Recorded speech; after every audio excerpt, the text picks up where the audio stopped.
Good morning guys. രാവിലെ നമ്മൾ ദോശ വെക്കാക്കിയിട്ട് അത് ദഹിക്കാനുള്ള നടത്തേൻ്റെ ഇടയിൽ വേണ്ടകം പറഞ്ഞു ഇവിടെ ഒരു ഞാവലുണ്ടെന്ന്. അങ്ങനെ മൂന്നും കൂടി ഞാവൽ ലക്ഷ്യം വെച്ചങ്ങ് നടന്നു. അങ്ങനെ നടന്നത് വെറുതെ ഇല്ലടാ. അവസാനം നമ്മൾ മരം കണ്ടുപിടിച്ച്. രണ്ട് മരം കയറിൻ്റെ കൂടെ ഉള്ളതുകൊണ്ട് തന്നെ എനിക്ക് പ്രത്യേകിച്ച് ജോലിയൊന്നും ഇല്ലായിരുന്നു. അവര് പറിച്ചു തരിക, ഞാനതിന്റെ വയറ്റിൽ സൂക്ഷിക്കുക, സിമ്പിൾ. പിന്നെ രണ്ടും നല്ല ബുദ്ധിമാന്മാരായതുകൊണ്ട് പ്രശ്നമില്ല. പറിച്ചുകൊണ്ട് നിൽക്കുന്നതിന്റെ ഇടയിൽ ആരെങ്കിലും കണ്ടുകൊണ്ട് വന്നാലും ഇത് എവിടെ ഉള്ള പിള്ളേരാണെന്ന് കണ്ടുപിടിക്കാൻ പാട് കാണൂല. കാരണം യൂണിഫോം കൂടെ ഉണ്ടല്ലോ. ദാണ്ടെ കയ്യിരിക്കുന്ന ഞാവലാണെന്നുള്ള ബോധമുള്ള കപ്പലിന്റെ മുന്നിൽ പറിച്ച് തിന്നണമുള്ള തിന്നണുണ്ടാവേ. നമ്മൾ പറിച്ചതിന് ഇഷ്ടപ്പെടാത്തതുകൊണ്ടാണോ അപ്പൊ സ്വിച്ച് പോലെ മഴ പെയ്യാൻ തുടങ്ങി. പിന്നെ നമുക്ക് ഇതിന് കുത്തരി ഇല്ലാത്തതുകൊണ്ട് ഒളിച്ചു നിൽക്കണേനെ വരെ പറിച്ചിട്ട് കവറിലാക്കി കൊണ്ടുപോയി. നമ്മൾ കവറിൽ നിറച്ച് ഞാവലുണ്ടായിട്ടും അത്യാഗ്രഹം തീരാത്തോണ്ടായിരിക്കും അവിടെ നിൽക്കുന്ന ഒരു കൊല വരെ ഒടിച്ച് കൈ വെച്ച് ഞാൻ കൊണ്ടുപോകാൻ തുടങ്ങി.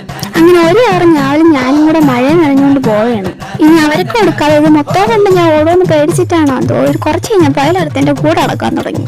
അതിന് കുറച്ച് പാവല്ലേ നേരത്തെ അവർക്ക് കൊടുത്തിട്ട് ബാക്കിയും കൊണ്ട് ഞാൻ റൂമിലോട്ട് വന്നേ. റെഡി മാറി ടൂട്ടിക്ക് പോവാം. Okay bye.